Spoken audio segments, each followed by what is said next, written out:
서문, 한 어머니의 이야기. 우리 주변에는 묵묵히 시대를 견뎌내며 자식을 위해 모든 것을 바친 어머니들의 이야기가 있습니다.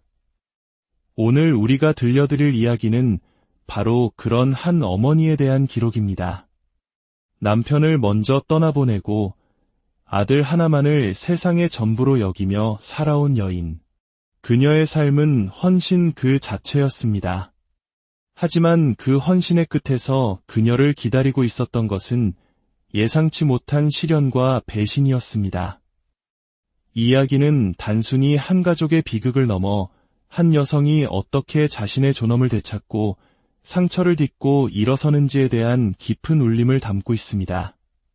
어쩌면 이 이야기는 지금 이 시대를 살아가는 우리 모두에게 가족의 의미와 진정한 독립에 대해 묻고 있는지도 모릅니다.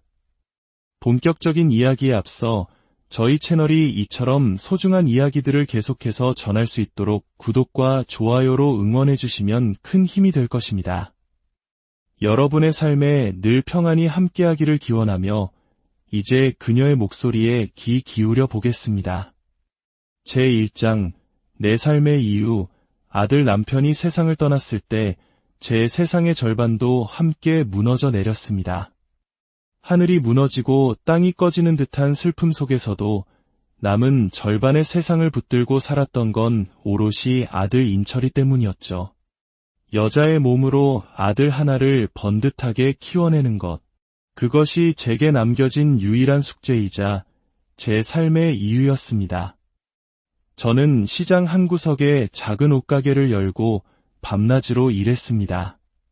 새벽 찬 공기를 가르며 가게 문을 열고 별이 뜰 때까지 손님을 맞았습니다. 제 무릎은 늘 욱신거렸고 젊은 나이에도 손마디는 거칠게 마디가 굵어졌습니다. 그래도 저는 괜찮았습니다. 인철이가 명문대학에 합격했을 때 졸업 후 모두가 부러워하는 대기업 명찰을 목에 걸고 처음 집에 오던 날, 저는 세상 모든 것을 가진 기분이었습니다. 제 모든 고생이 그 아이의 환한 웃음 한 번에 눈 녹듯 사라지는 것 같았습니다. 그렇게 애지중지 키운 아들이 장가를 간다고 했을 때 저는 기둥뿌리가 뽑히는 심정으로 평생 모아두었던 돈을 전부 꺼내 전세 집을 얻어주었습니다. 며느리 박미영은 처음 보았을 때부터 참 예쁘고 똑 부러지는 아이였습니다. 맞벌이를 하니 생활도 금방 안정될 거라 믿었죠. 그저 둘이 싸우지 않고 행복하게만 살아준다면 더 바랄 것이 없다고 생각했습니다. 아들 내외가 명절이나 제 생일에 건네는 용돈 봉투는 손도 대지 않고 차곡차곡 모아두었다가 귀한 손주가 태어났을 때 그 돈으로 통장을 만들어 돌려주었습니다. 제게는 그런 것이 바로 행복이었습니다. 이제 저에게 남은 것은 수십 년 된 이 낡은 집 한 채와 가게를 정리하고 받은 권리금의 삼짓돈을 합쳐 만든 예금 3억 원이 전부였습니다. 이 돈은 제 마지막 자존심이자 생명줄이었습니다. 혹시라도 아들에게 짐이 되지 않기 위해 남은 생을 누구의 손도 빌리지 않고 오롯이 제 힘으로 마무리하기 위한 마지막 보루였죠. 은행 창구에 앉아 통장에 찍힌 숫자를 확인할 때마다 저는 안도감과 함께 옅은 쓸쓸함을 느끼곤 했습니다. 이 동그라미들이 제 고생의 무게이자 동시에 미래에 대한 막연한 불안을 막아줄 방패라고 생각하니 마음이 복잡해지곤 했습니다. 제2장, 균열의 시작. 어느 토요일 오후였습니다. 현관문 도어록 누르는 소리가 요란하게 들리더니 인철이와 미영이가 들이닥치듯 들어왔습니다. 어머니, 저희 왔어요. 미영이는 콧소리가 잔뜩 섞인 목소리로 말하며 식탁 위에 백화점 로고가 선명한 케이크 상자를 올려놓았습니다. 인철이는 제 뒤에서 어색하게 웃으며 서 있었죠. 둘의 행색은 누가 봐도 값비싼 옷들이었습니다. 미영이의 손목에 걸린 시계와 그녀가 든 가방은 제가 몇 달을 꼬박 일해야 만져볼 수 있는 돈일 겁니다. 제 삶과는 아무런 상관이 없는 그 물건들이 유독 눈에 들어오는 날이었습니다. 아니, 무슨 케이크를 다 사왔니? 무슨 날도 아닌데.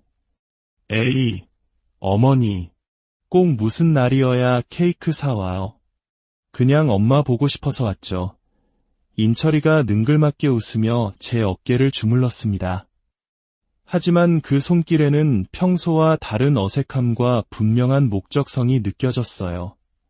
평생을 부대끼며 살아온 아들의 작은 변화를 제가 모를 리 없었죠. 저는 아무 말 없이 과일을 깎아내오며 그들의 다음 말을 기다렸습니다.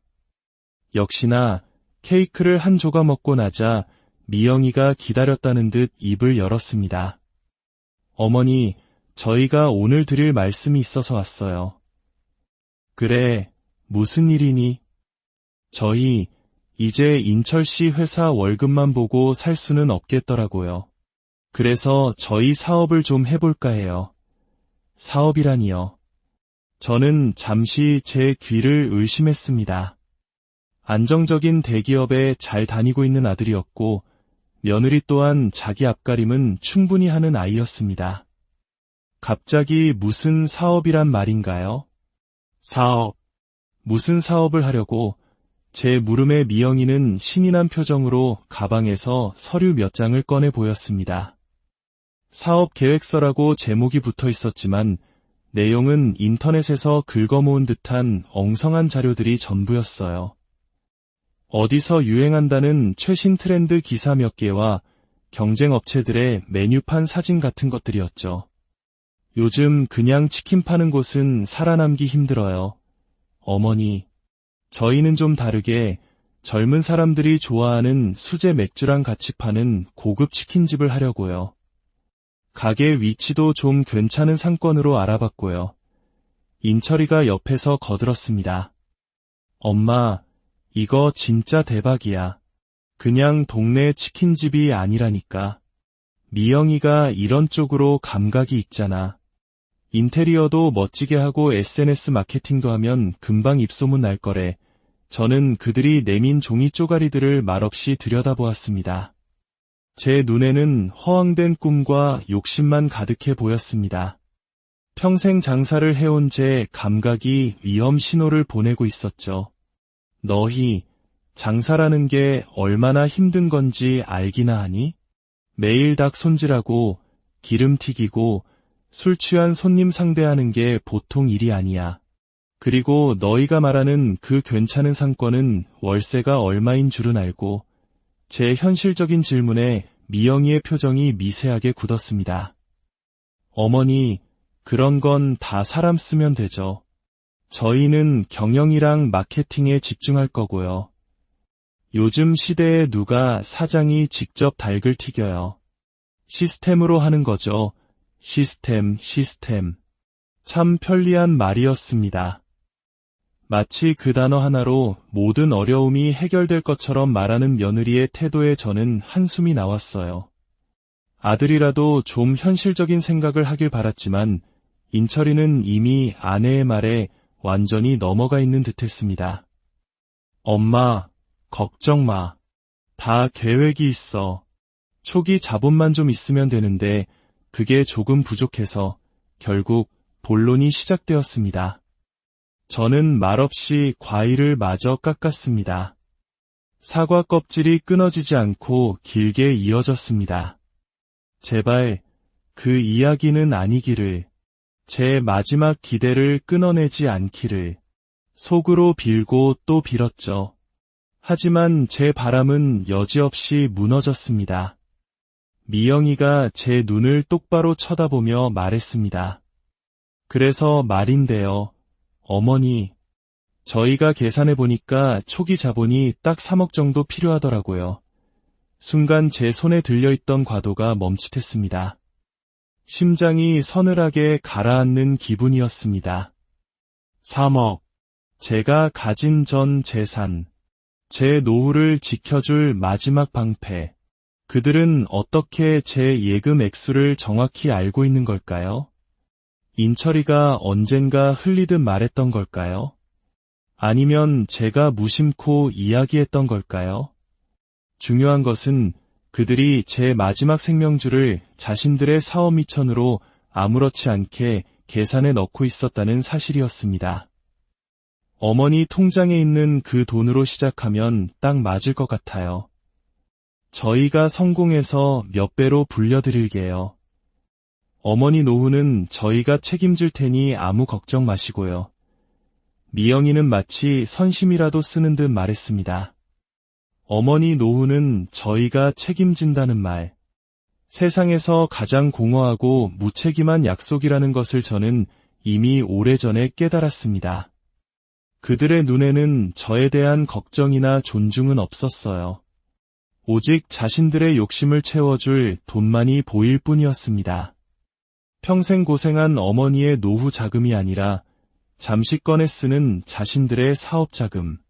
그 이상도 이하도 아니었죠.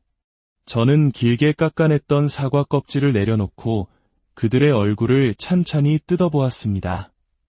제 아들의 얼굴과 이제는 가족이 된 며느리의 얼굴. 그 얼굴들 위로 탐욕이라는 이름의 가면이 겹쳐 보였습니다. 제3장, 어머니의 반격. 어머니 노후는 저희가 책임질 테니 아무 걱정 마시고요. 미영이의 목소리가 멀리서 들려오는 듯했습니다. 노후를 책임진다는 말처럼 달콤하고 공허한 약속이 또 있을까요? 저는 평생 제 노후를 남에게 맡길 생각이 없었습니다. 남편이 갑작스럽게 세상을 떠난 후 홀로 서는 법을 뼈저리게 배워야 했으니까요. 기댈 곳 하나 없는 세상에서 저를 지켜준 것은 오직 제 두 손과 꽉 깨문 어금니뿐이었습니다. 그런데 이제 와서 다 큰아들 내외가 제 노후를 책임지겠다니요. 그건 마치 자신들의 욕심을 채우기 위해 내놓은 볼품없는 담보물 같았습니다. 저는 천천히 고개를 저었습니다. 아주 느리고 단호하게요. 안 된다. 제 입에서 나온 소리는 스스로 듣기에도 낯설 만큼 차가웠습니다. 그 돈은 너희에게 줄 수 없어. 순간 거실의 공기가 얼어붙었습니다. 방금 전까지 사업 계획을 떠벌리며 들떠있던 두 사람의 얼굴에서 웃음기가 싹 가셨어요. 인철이가 믿을 수 없다는 표정으로 저를 보며 되물었습니다. 뭐라고요? 엄마, 방금 뭐라고 했어요? 못 준다고 했다.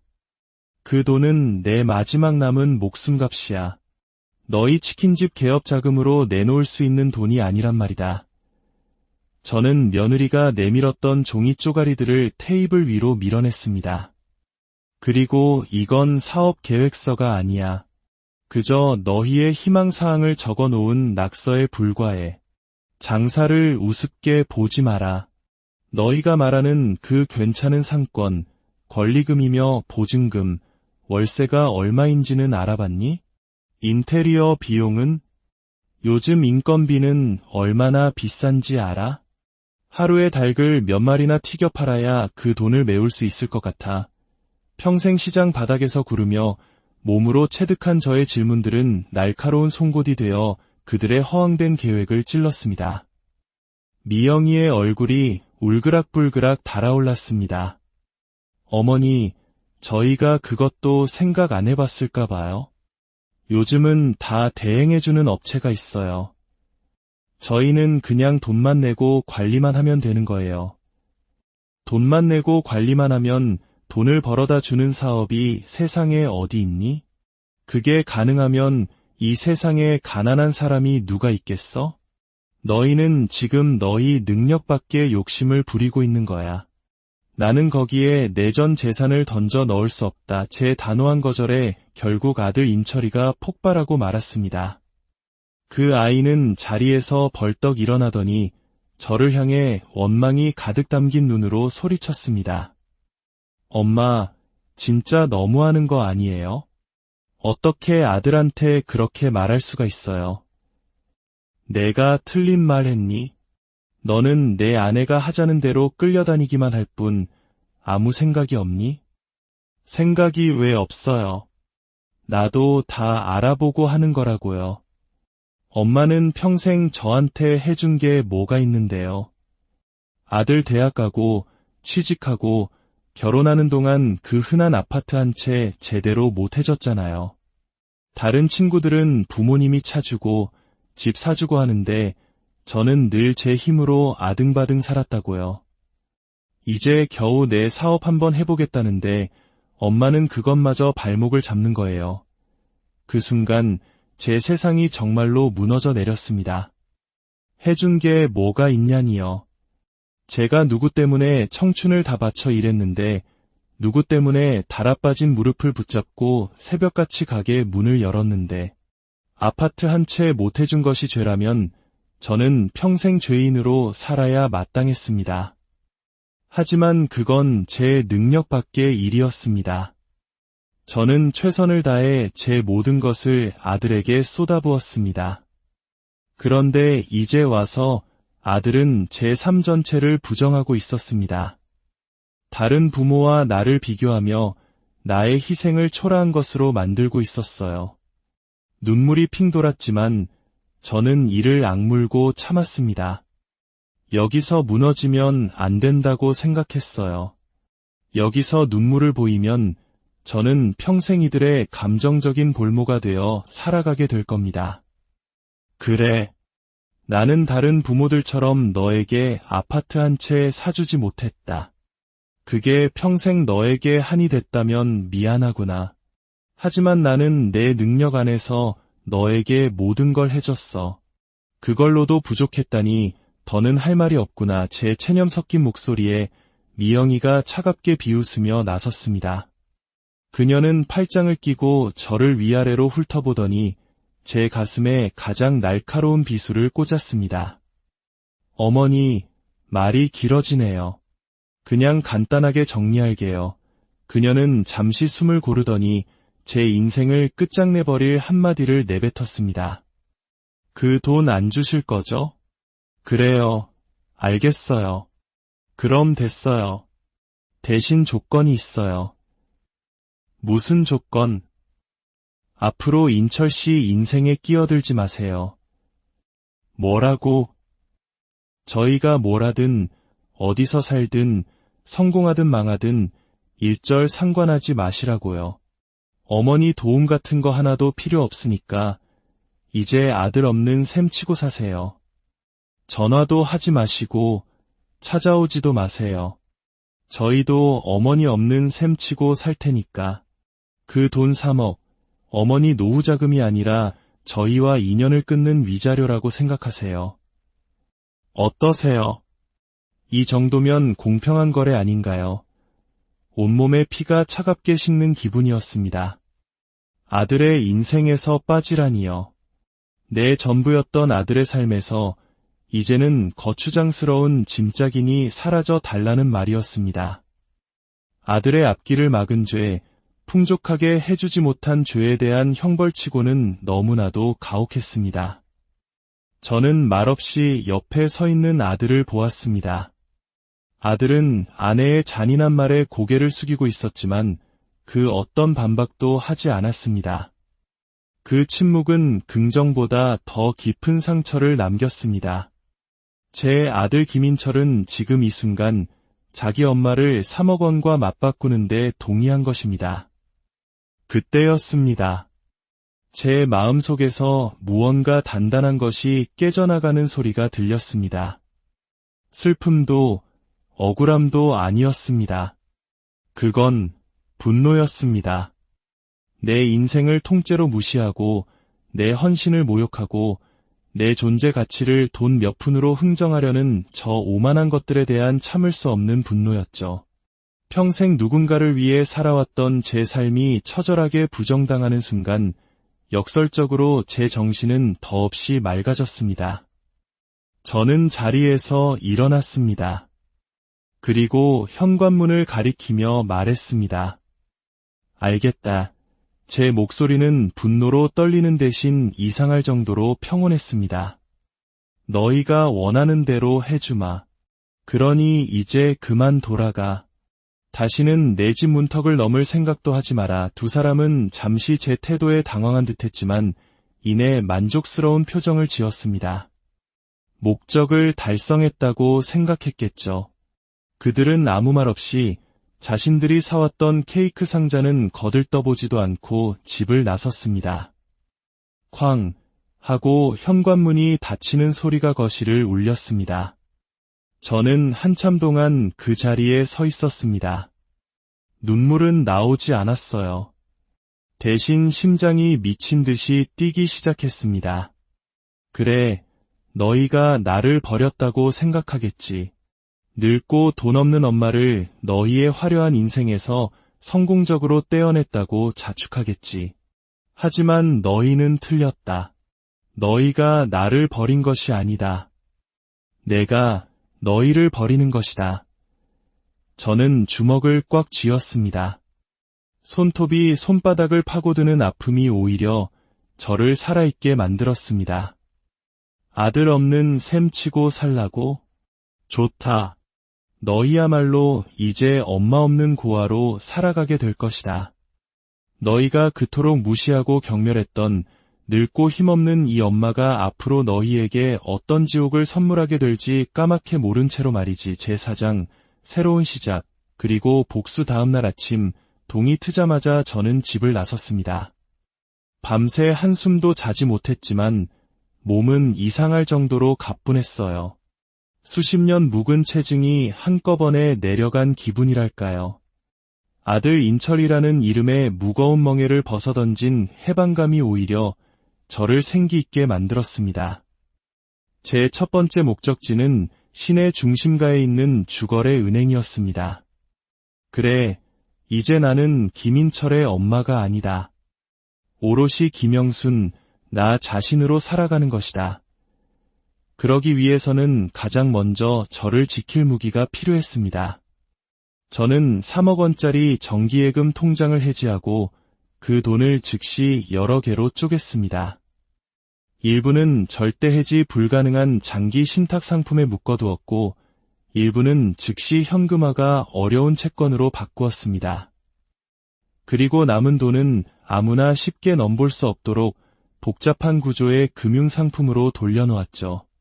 제 허락과 신분증 없이는 설령 아들이 가족관 계증명서를 들고 와서 온갖 쇼를 해도 단 한 푼도 빼낼 수 없도록 철저하게 방화벽을 치는 작업이었습니다.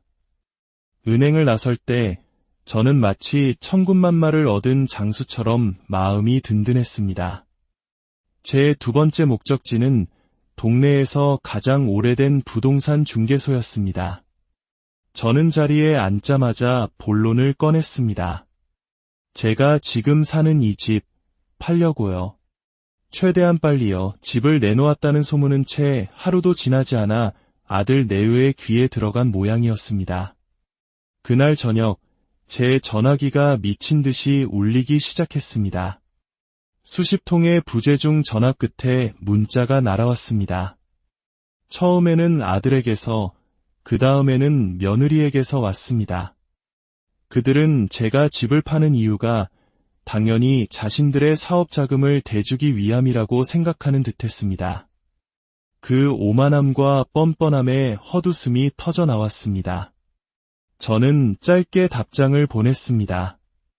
올 필요 없다. 너희와는 상관없는 일이다. 제 문자를 받고서야 상황이 자신들의 생각대로 돌아가지 않는다는 것을 깨달았는지 두 사람은 막무가내로 제 집으로 쳐들어왔습니다. 문을 부서져라 두드려댔죠. 저는 인터폰 화면으로 그들의 일그러진 얼굴을 말없이 지켜보았습니다. 내 집 내가 파는데 무슨 문제라도 있니? 문제가 왜 없어요? 그럼 우린... 아니, 엄마는 어디서 살려고? 아들은 순간 우린이라고 말했다가 황급히 엄마는이라고 말을 바꿨습니다. 그 짧은 순간에 녀석의 본심이 여실히 드러났죠. 저는 차갑고 조용한 목소리로 말했습니다. 며칠 전 너희 입으로 직접 말하지 않았니? 아들 없는 셈 치고 살라고. 나도 이제 너희 없는 셈 치고 내 인생 살려고 준비하는 중이다. 그러니 너희도 너희 인생 알아서 살아. 내 집 돈이 얼마가 나오든 그 돈으로 내가 뭘 하든 너희와는 단일원도 상관없는 일이라는 것만 알아둬라. 다시는 찾아오지 마. 다음에 또 찾아와서 소란 피우면 그때는 경찰에 신고할 거다. 저는 그 말을 마지막으로 인터폰을 끊어버렸습니다. 밖에서 한참 동안 고함 소리가 들려왔지만 저는 소파에 앉아 차를 마셨습니다. 이제 그들은 제 인생에 어떤 영향도 미칠 수 없는 그저 시끄러운 불청객일 뿐이었습니다. 며칠 뒤 집은 시세보다 좋은 가격에 계약되었습니다. 저는 한치의 망설임도 없이 계약서에 도장을 찍었습니다. 제 인생의 첫 번째 막을 제 손으로 끝내고 새로운 막을 여는 서명과도 같았습니다. 그리고 저는 곧바로 새로운 계획을 실행에 옮겼습니다. 사장님, 이번에는 제가 살 집이 아니라 돈이 될 만한 건물을 하나 찾아주세요. 평생시장에서 장사를 하며 익힌 감각으로 저는 앞으로 발전 가능성이 있는 곳에 낡은 3층짜리 건물을 사들였습니다. 젊은 예술가들이 하나둘 모여들기 시작하는 오래된 공장지대 구석에 위치한 곳이었죠. 겉보기에는 흉물스러웠지만 제 눈에는 보석 원석처럼 보였습니다. 그렇게 제가 새로운 삶을 착실하게 건설해 나가는 동안 아들 내외의 삶은 반대로 빠르게 무너져 내리고 있다는 소식이 간간히 들려왔습니다. 아들은 회사에서 집중하지 못해 결국 승진해서 누락되었고 며느리는 대출을 알아보러 다니다 신용 등급만 깎아먹고 친구들에게 돈을 빌리러 다니다 망신만 당했다는 이야기였습니다. 결정적으로 그들이 살던 전셋집 주인이 보증금을 올려달라고 했지만 그 돈이 없어 쫓겨날 위기에 처했다는 소문이 동네에 파다했습니다. 저는 그 모든 소식을 들으면서도 아무런 감정도 느끼지 않았습니다. 그건 이제 제가 상관할 바가 아닌 그들 스스로 책임져야 할 그들의 인생이었습니다. 제5장 마지막 대면 몇 달 후 제 낡았던 건물은 멋진 모습으로 재탄생했습니다. 1층은 제가 직접 운영하는 아늑한 북카페 겸 와인바 영순 책방으로 2층과 3층은 젊은 작가들을 위한 작업실로 꾸몄습니다. 제 공간은 금세 입소문을 타고 동네의 명소가 되었습니다. 그러던 어느 날 오후 제 평화로운 일상을 깨고 불청객들이 찾아왔습니다. 헬쑥하고 남루한 행색의 인철이와 온몸으로 분노를 뿜어내는 미영이었습니다. 그들은 다짜고짜 가게로 들어와 소리쳤습니다. 어머니, 어떻게 저희한테 이럴 수가 있어요? 저는 표정 하나 바꾸지 않고 나지막이 말했습니다. 여기는 조용히 책을 읽는 공간입니다. 목소리를 낮춰주시겠어요? 손님, 제가 지금 손님으로 보이세요? 이거 다 저희 돈으로 하신 거잖아요. 저희한테 줬어야 할 돈으로 어떻게 혼자 이렇게 잘 먹고 잘 살 수가 있어요? 그녀의 뻔뻔한 주장에 저는 차갑게 응수했습니다. 착각하지 마세요. 박미영 씨. 이 모든 것은 내 돈으로 한 겁니다. 내가 평생 피땀 흘려번 내 돈. 당신들과는 단 1원도 상관없는 내 돈 말입니다. 나는 당신들이 시키는 대로 했을 뿐입니다. 내 인생을 살았고 당신들 인생에 끼어들지 않았죠. 뭐가 문제인가요? 그때까지 고개를 숙이고 있던 인철이가 마침내 입을 열었습니다. 그의 목소리는 모기만하게 기어들어갔습니다. 엄마, 저희가 잘못했어요. 제발 저희 좀 살려주세요. 엄마 없이는 저희 정말 못 살겠어요. 저는 인철이를 잠시 바라보다가 다시 미영이에게로 시선을 돌렸습니다. 살려달라. 내가 왜 당신들을 살려줘야 하죠? 당신들은 나를 버렸습니다. 내 노후자금 3억 원과 나를 맞바꾸는데 주저함이 없었죠. 이제 와서 나에게 구원을 바라는 건 너무 염치 없는 짓 아닌가요? 결국 그들은 가게 손님들에게 떠밀려 밖으로 쫓겨나는 신세가 되었습니다. 미영이는 박에서도 한참 동안 악을 썼지만 그 모습은 그저 패배자의 발악처럼 보일 뿐이었습니다. 유리창 너머로 멀어져가는 두 사람의 초라한 뒷모습을 말없이 지켜보았습니다.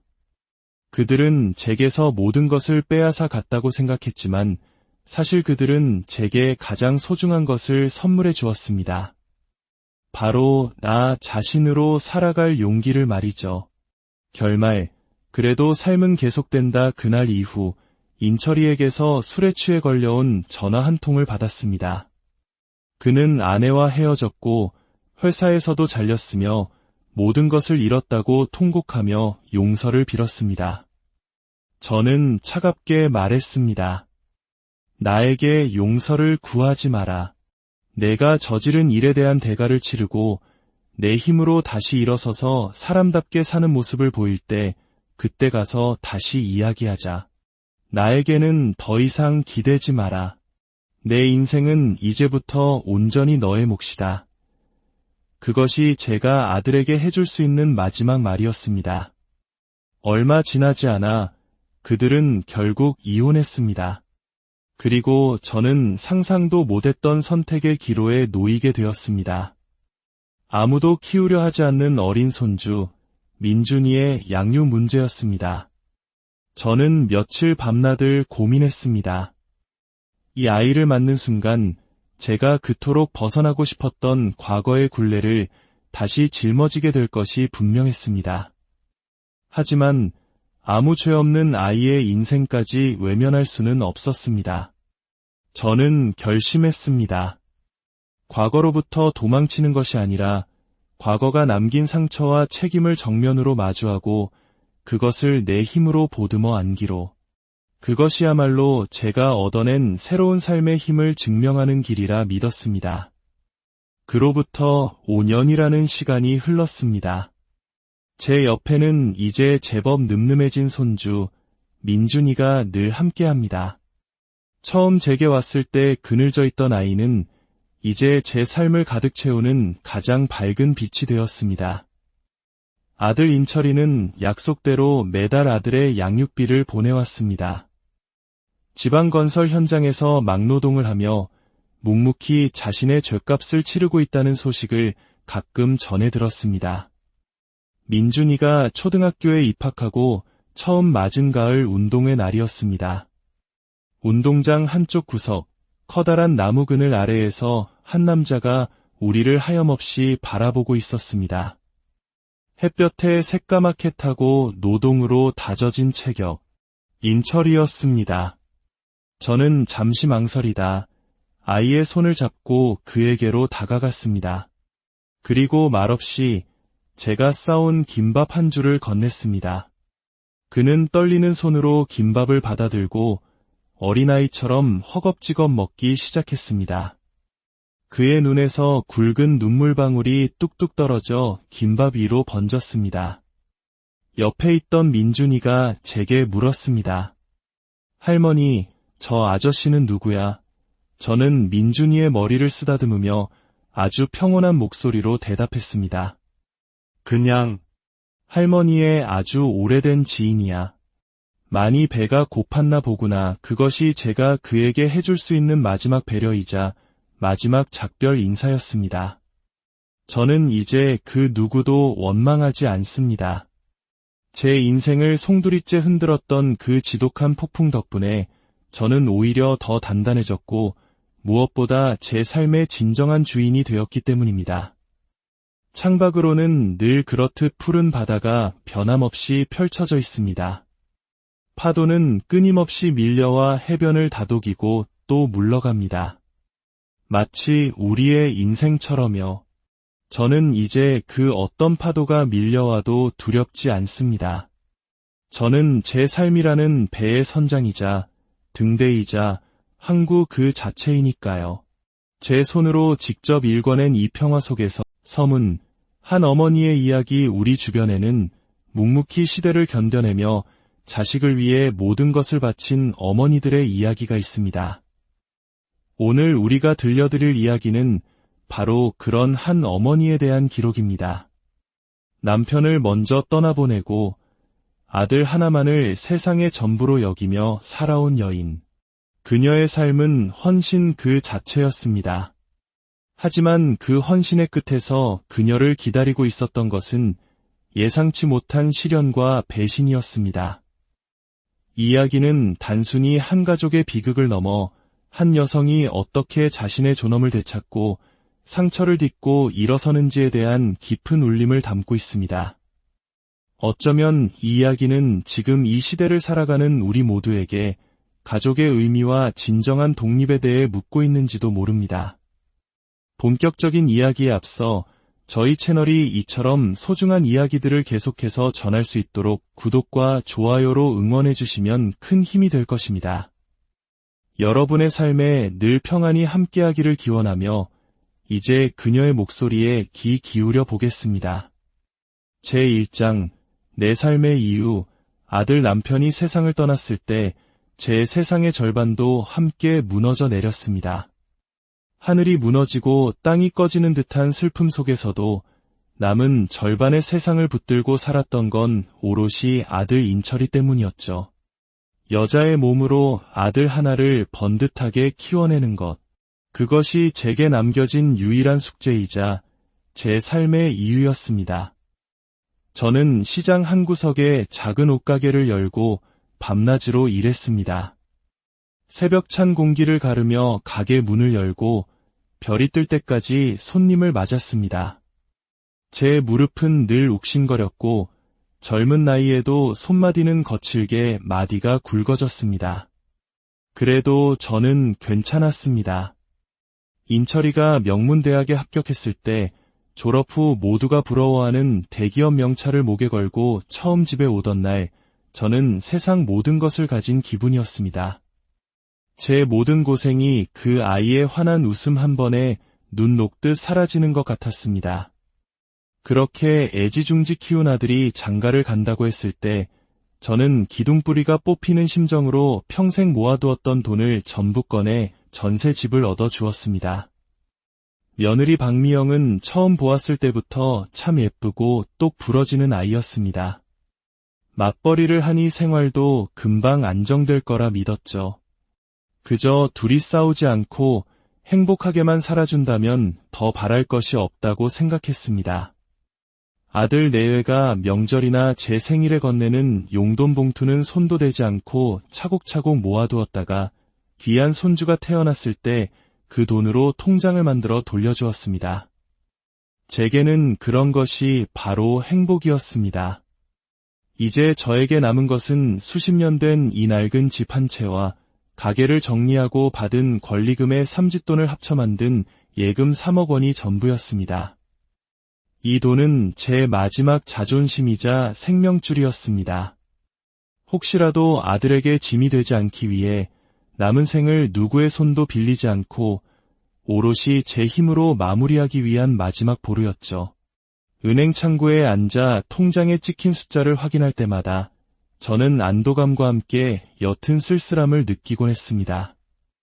이 동그라미들이 제 고생의 무게이자 동시에 미래에 대한 막연한 불안을 막아줄 방패라고 생각하니 마음이 복잡해지곤 했습니다.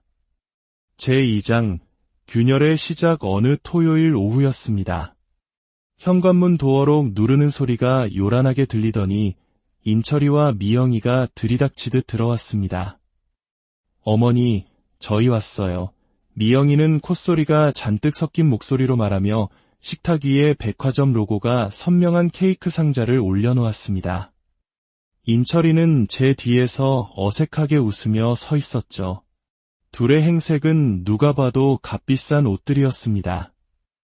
미영이의 손목에 걸린 시계와 그녀가 든 가방은 제가 몇 달을 꼬박 일해야 만져볼 수 있는 돈일 겁니다. 제 삶과는 아무런 상관이 없는 그 물건들이 유독 눈에 들어오는 날이었습니다. 아니, 무슨 케이크를 다 사왔니? 무슨 날도 아닌데. 에이, 어머니, 꼭 무슨 날이어야 케이크 사와요. 그냥 엄마 보고 싶어서 왔죠. 인철이가 능글맞게 웃으며 제 어깨를 주물렀습니다. 하지만 그 손길에는 평소와 다른 어색함과 분명한 목적성이 느껴졌어요. 평생을 부대끼며 살아온 아들의 작은 변화를 제가 모를 리 없었죠. 저는 아무 말 없이 과일을 깎아내오며 그들의 다음 말을 기다렸습니다. 역시나 케이크를 한 조각 먹고 나자 미영이가 기다렸다는 듯 입을 열었습니다. 어머니, 저희가 오늘 드릴 말씀이 있어서 왔어요. 그래, 무슨 일이니? 저희 이제 인철씨 회사 월급만 보고 살 수는 없겠더라고요. 그래서 저희 사업을 좀 해볼까 해요. 사업이라니요. 저는 잠시 제 귀를 의심했습니다. 안정적인 대기업에 잘 다니고 있는 아들이었고 며느리 또한 자기 앞가림은 충분히 하는 아이였습니다. 갑자기 무슨 사업이란 말인가요? 사업. 무슨 사업을 하려고? 제 물음에 미영이는 신이 난 표정으로 가방에서 서류 몇 장을 꺼내 보였습니다. 사업 계획서라고 제목이 붙어 있었지만 내용은 인터넷에서 긁어모은 듯한 엉성한 자료들이 전부였어요. 어디서 유행한다는 최신 트렌드 기사 몇 개와 경쟁 업체들의 메뉴판 사진 같은 것들이었죠. 요즘 그냥 치킨 파는 곳은 살아남기 힘들어요. 어머니, 저희는 좀 다르게 젊은 사람들이 좋아하는 수제 맥주랑 같이 파는 고급 치킨집을 하려고요. 가게 위치도 좀 괜찮은 상권으로 알아봤고요. 인철이가 옆에서 거들었습니다. 엄마, 이거 진짜 대박이야. 그냥 동네 치킨집이 아니라니까. 미영이가 이런 쪽으로 감각이 있잖아. 인테리어도 멋지게 하고 SNS 마케팅도 하면 금방 입소문 날 거래. 저는 그들이 내민 종이 쪼가리들을 말없이 들여다보았습니다. 제 눈에는 허황된 꿈과 욕심만 가득해 보였습니다. 평생 장사를 해온 제 감각이 위험 신호를 보내고 있었죠. 너희, 장사라는 게 얼마나 힘든 건지 알기나 하니? 매일 닭 손질하고 기름 튀기고 술 취한 손님 상대하는 게 보통 일이 아니야. 그리고 너희가 말하는 그 괜찮은 상권은 월세가 얼마인 줄은 알고. 제 현실적인 질문에 미영이의 표정이 미세하게 굳었습니다. 어머니, 그런 건 다 사람 쓰면 되죠. 저희는 경영이랑 마케팅에 집중할 거고요. 요즘 시대에 누가 사장이 직접 닭을 튀겨요. 시스템으로 하는 거죠. 시스템. 참 편리한 말이었습니다. 마치 그 단어 하나로 모든 어려움이 해결될 것처럼 말하는 며느리의 태도에 저는 한숨이 나왔어요. 아들이라도 좀 현실적인 생각을 하길 바랐지만 인철이는 이미 아내의 말에 완전히 넘어가 있는 듯했습니다. 엄마, 걱정 마. 다 계획이 있어. 초기 자본만 좀 있으면 되는데 그게 조금 부족해서 결국 본론이 시작되었습니다. 저는 말없이 과일을 마저 깎았습니다. 사과 껍질이 끊어지지 않고 길게 이어졌습니다. 제발 그 이야기는 아니기를, 제 마지막 기대를 끊어내지 않기를 속으로 빌고 또 빌었죠. 하지만 제 바람은 여지없이 무너졌습니다. 미영이가 제 눈을 똑바로 쳐다보며 말했습니다. 그래서 말인데요. 어머니, 저희가 계산해보니까 초기 자본이 딱 3억 정도 필요하더라고요. 순간 제 손에 들려있던 과도가 멈칫했습니다. 심장이 서늘하게 가라앉는 기분이었습니다. 3억. 제가 가진 전 재산, 제 노후를 지켜줄 마지막 방패. 그들은 어떻게 제 예금 액수를 정확히 알고 있는 걸까요? 인철이가 언젠가 흘리듯 말했던 걸까요? 아니면 제가 무심코 이야기했던 걸까요? 중요한 것은 그들이 제 마지막 생명줄을 자신들의 사업 미천으로 아무렇지 않게 계산에 넣고 있었다는 사실이었습니다. 어머니 통장에 있는 그 돈으로 시작하면 딱 맞을 것 같아요. 저희가 성공해서 몇 배로 불려드릴게요. 어머니 노후는 저희가 책임질 테니 아무 걱정 마시고요. 미영이는 마치 선심이라도 쓰는 듯 말했습니다. 어머니 노후는 저희가 책임진다는 말. 세상에서 가장 공허하고 무책임한 약속이라는 것을 저는 이미 오래전에 깨달았습니다. 그들의 눈에는 저에 대한 걱정이나 존중은 없었어요. 오직 자신들의 욕심을 채워줄 돈만이 보일 뿐이었습니다. 평생 고생한 어머니의 노후 자금이 아니라 잠시 꺼내 쓰는 자신들의 사업 자금. 그 이상도 이하도 아니었죠. 저는 길게 깎아냈던 사과 껍질을 내려놓고 그들의 얼굴을 찬찬히 뜯어보았습니다. 제 아들의 얼굴과 이제는 가족이 된 며느리의 얼굴. 그 얼굴들 위로 탐욕이라는 이름의 가면이 겹쳐 보였습니다. 제3장, 어머니의 반격, 어머니 노후는 저희가 책임질 테니 아무 걱정 마시고요. 미영이의 목소리가 멀리서 들려오는 듯했습니다. 노후를 책임진다는 말처럼 달콤하고 공허한 약속이 또 있을까요? 저는 평생 제 노후를 남에게 맡길 생각이 없었습니다. 남편이 갑작스럽게 세상을 떠난 후 홀로 서는 법을 뼈저리게 배워야 했으니까요.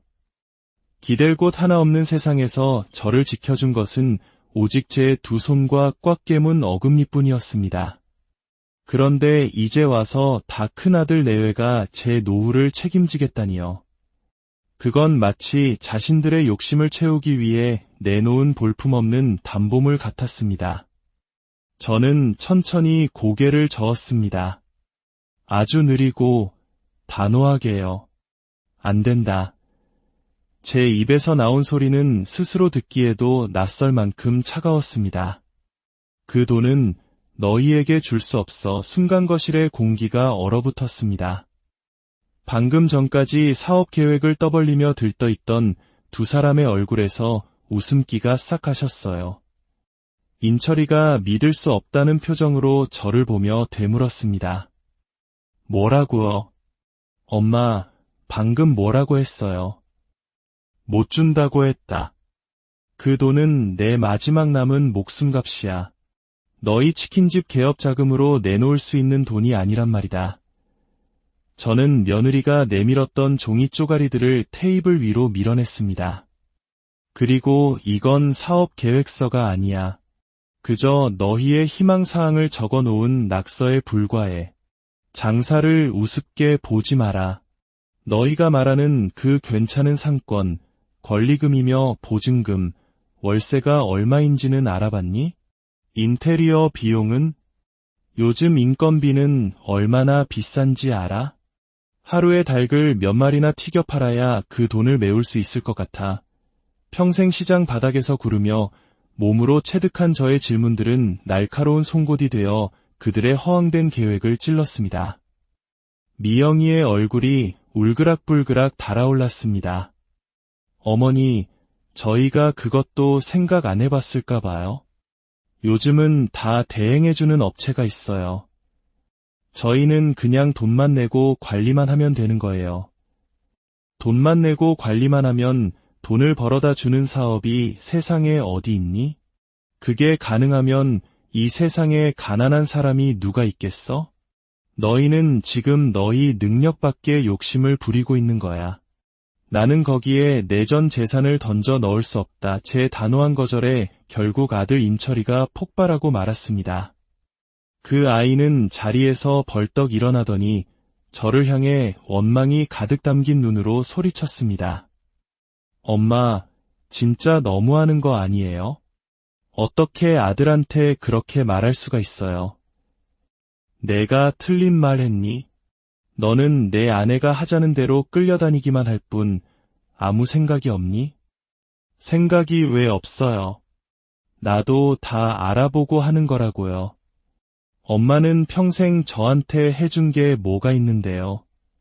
아들 대학 가고 취직하고 결혼하는 동안 그 흔한 아파트 한 채 제대로 못 해줬잖아요. 다른 친구들은 부모님이 차주고 집 사주고 하는데 저는 늘 제 힘으로 아등바등 살았다고요. 이제 겨우 내 사업 한번 해보겠다는데 엄마는 그것마저 발목을 잡는 거예요. 그 순간 제 세상이 정말로 무너져 내렸습니다. 해준 게 뭐가 있냐니요. 제가 누구 때문에 청춘을 다 바쳐 일했는데 누구 때문에 달아빠진 무릎을 붙잡고 새벽같이 가게 문을 열었는데 아파트 한 채 못 해준 것이 죄라면 저는 평생 죄인으로 살아야 마땅했습니다. 하지만 그건 제 능력 밖의 일이었습니다. 저는 최선을 다해 제 모든 것을 아들에게 쏟아부었습니다. 그런데 이제 와서 아들은 제 삶 전체를 부정하고 있었습니다. 다른 부모와 나를 비교하며 나의 희생을 초라한 것으로 만들고 있었어요. 눈물이 핑 돌았지만 저는 이를 악물고 참았습니다. 여기서 무너지면 안 된다고 생각했어요. 여기서 눈물을 보이면 저는 평생 이들의 감정적인 볼모가 되어 살아가게 될 겁니다. 그래. 나는 다른 부모들처럼 너에게 아파트 한 채 사주지 못했다. 그게 평생 너에게 한이 됐다면 미안하구나. 하지만 나는 내 능력 안에서 너에게 모든 걸 해줬어. 그걸로도 부족했다니 더는 할 말이 없구나. 제 체념 섞인 목소리에 미영이가 차갑게 비웃으며 나섰습니다. 그녀는 팔짱을 끼고 저를 위아래로 훑어보더니 제 가슴에 가장 날카로운 비수를 꽂았습니다. 어머니, 말이 길어지네요. 그냥 간단하게 정리할게요. 그녀는 잠시 숨을 고르더니 제 인생을 끝장내버릴 한마디를 내뱉었습니다. 그 돈 안 주실 거죠? 그래요. 알겠어요. 그럼 됐어요. 대신 조건이 있어요. 무슨 조건? 앞으로 인철 씨 인생에 끼어들지 마세요. 뭐라고? 저희가 뭘 하든, 어디서 살든, 성공하든 망하든 일절 상관하지 마시라고요. 어머니 도움 같은 거 하나도 필요 없으니까 이제 아들 없는 셈 치고 사세요. 전화도 하지 마시고 찾아오지도 마세요. 저희도 어머니 없는 셈 치고 살 테니까. 그 돈 3억, 어머니 노후 자금이 아니라 저희와 인연을 끊는 위자료라고 생각하세요. 어떠세요? 이 정도면 공평한 거래 아닌가요? 온몸에 피가 차갑게 식는 기분이었습니다. 아들의 인생에서 빠지라니요. 내 전부였던 아들의 삶에서 이제는 거추장스러운 짐짝이니 사라져 달라는 말이었습니다. 아들의 앞길을 막은 죄, 풍족하게 해주지 못한 죄에 대한 형벌치고는 너무나도 가혹했습니다. 저는 말없이 옆에 서 있는 아들을 보았습니다.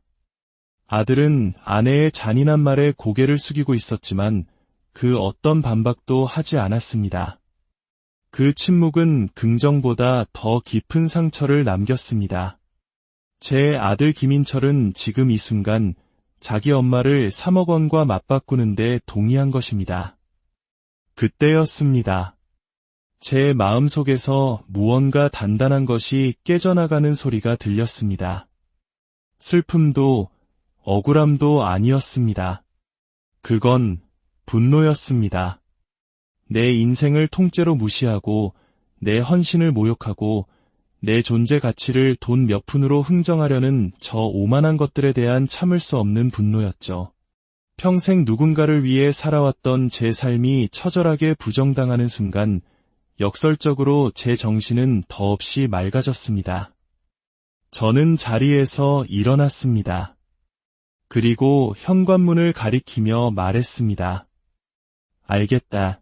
제 목소리는 분노로 떨리는 대신 이상할 정도로 평온했습니다. 너희가 원하는 대로 해주마. 그러니 이제 그만 돌아가.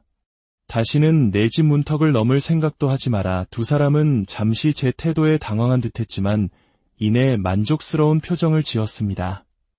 목적을 달성했다고 생각했겠죠.